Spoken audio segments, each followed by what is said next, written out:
What do you think makes you guys unique? You, Holly, and Mary, and Studio The studio? Satya, yeah. One, I think, and I hear this reflected back from students all the time. One, I think, is that we have a really high standard of who we hire to teach. Fail for you. And so everyone on our team is very experienced, and confident, which I think isn't necessarily the case in some studios.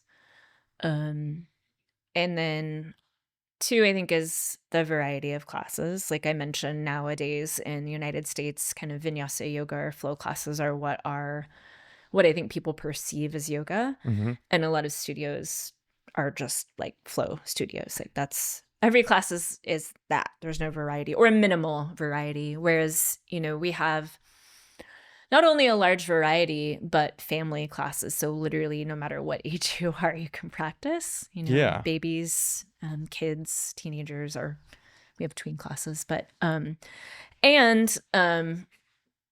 along with the variety and the, knowledgeable, experienced teachers, I think that I would like to think that we're working to be inclusive.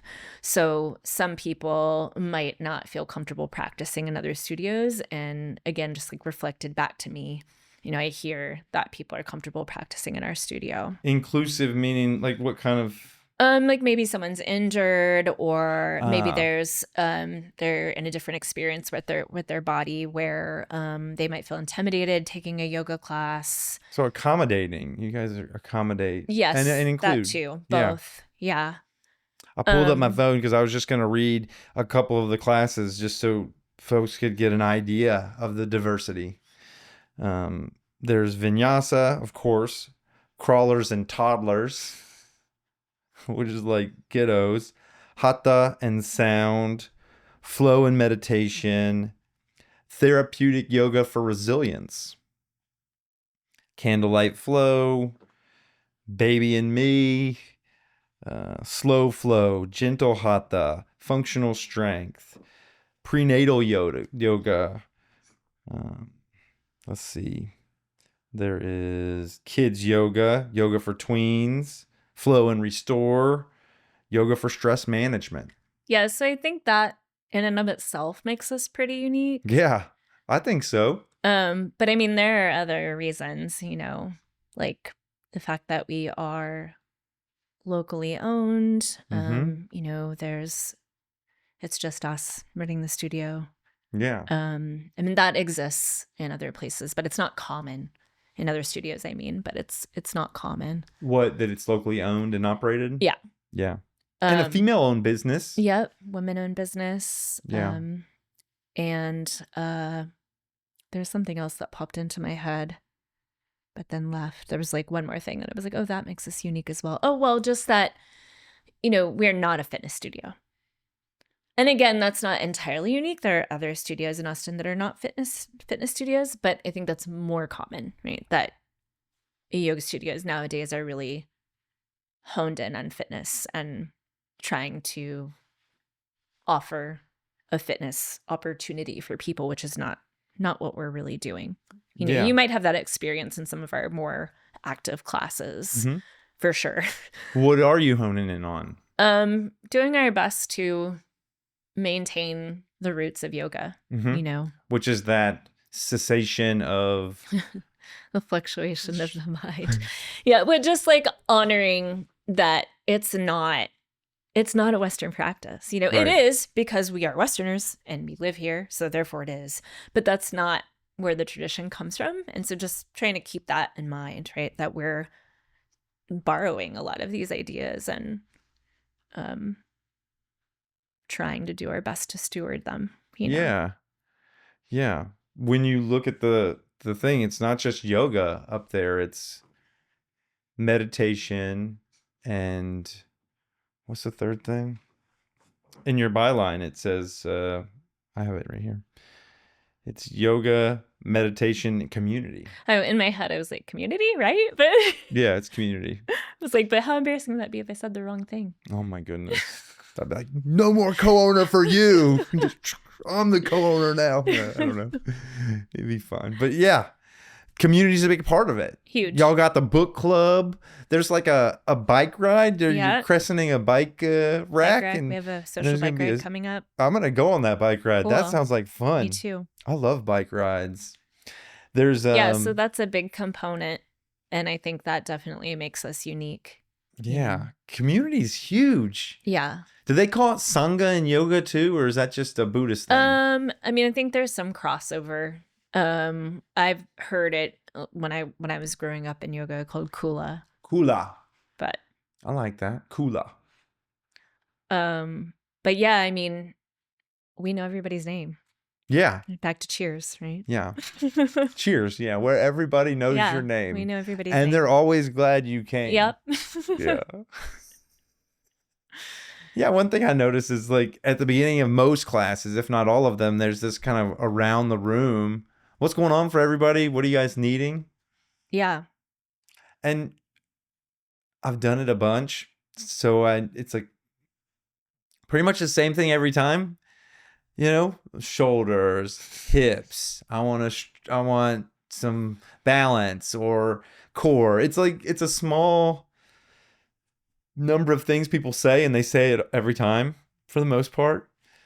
But I don't think it's about that. It's about giving people that opportunity to connect and share, and feeling heard, and knowing that like we as teachers are there to support you and gonna modify. I imagine when you get those things, Holly like writes them down, and that's gonna make its way into the series of exercises that we do, or movements that we do, which is pretty cool.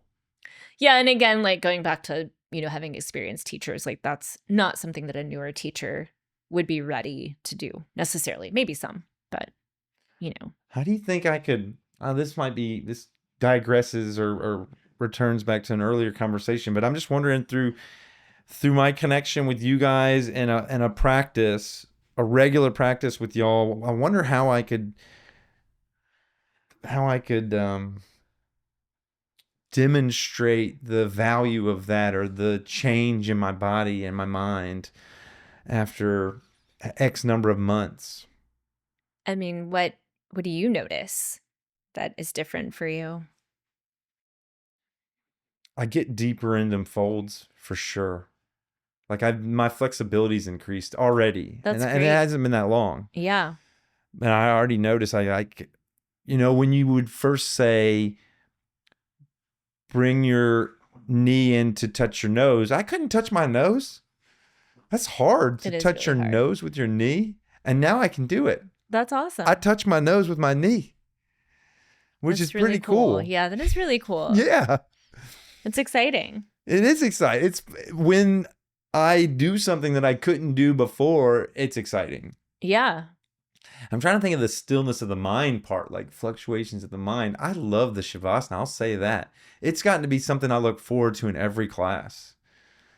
It's good stuff. At the beginning, I would they'd ask for, everybody asks, oh, if you want to do this other pose before you get into Shavasana, now's your time. And I would do one. You would stall. I would do Happy Baby or do something else. And now I'm like, I just want to do Shavasana. Let's just get there. I know. That's how I am too. Whenever I take someone else's yoga class, like they'll be like, and now do this. I'm like, no, I'm done. No, we're chilling now. Yeah. How do you think you're unique among the three, you, Mary, and Holly? How do you view you guys as different styles or? Gosh, I'm not sure. I mean, I know Mary, for a good amount of time recently has been working with nervous system stuff that she's been studying.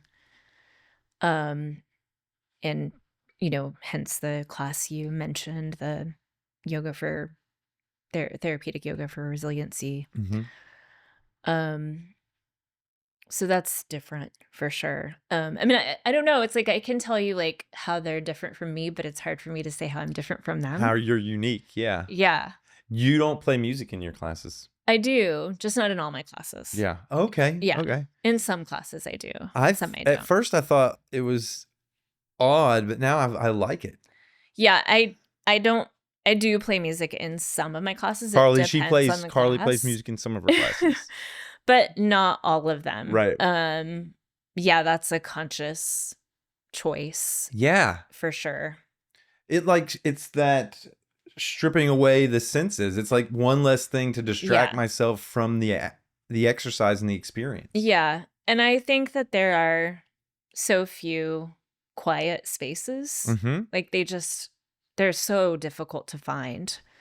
And so I use music in some of my classes for various reasons, but the ones that don't have music, that's part of, like, if people don't want to practice without music, that's okay. They don't have to come to that class, right? There are other classes of mine they can take, or they can take someone else's class.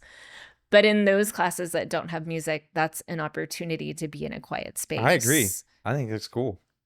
I like it. So that might not be a totally unique thing. What do you think is unique? How do you view yourself?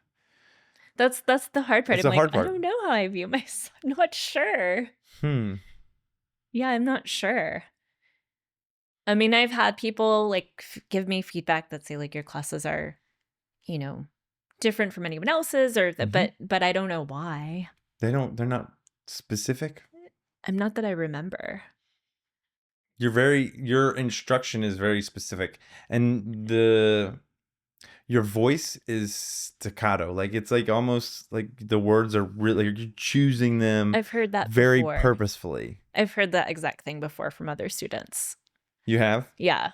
And I had a improv teacher say, like, unrelated, right? On stage. That I was very precise. Yes, precise. He was like, your words are like a knife. Exactly. But that was just my performance language, not my teaching. So that must have something to do with my personality. Have you heard that saying that the way you do one thing is the way you do all things? Yeah. But when I'm in teaching, that's intentional. Yeah. Right? Or on stage, it's not. But yeah, I'm definitely aiming for clarity. Mm-hmm. And to a degree, precision, right? Not like to get it right, but to help support people in their embodiment. That's about that thoughtful and intentional kind of like, you're sharing these instructions to get us to a place. Yes. Yeah. Like if you were giving me directions to Studio Satya from my house, I want the clarity. I want to know, where do I turn left? Where do I turn right? I don't want any noise in that. And that your instructions are that way.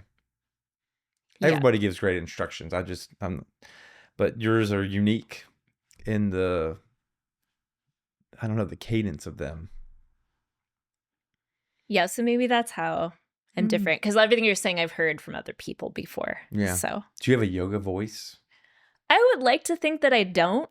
But you do. But you think I do? I don't know. I don't know either. You probably I don't love yoga voice. Like it's very off-putting to me when I hear it in other people. You don't like yoga voice? No. It's like kind of makes my skin crawl a little bit. But so I would like to think that I don't. You probably get a Shavasana voice though. Yeah, because it's got to be quiet. I'm quiet. It has to be kind of a whispered tone, and it's like we're chilling people out. It's like Yeah. So I don't know, but I hope I don't. You probably have a yoga voice.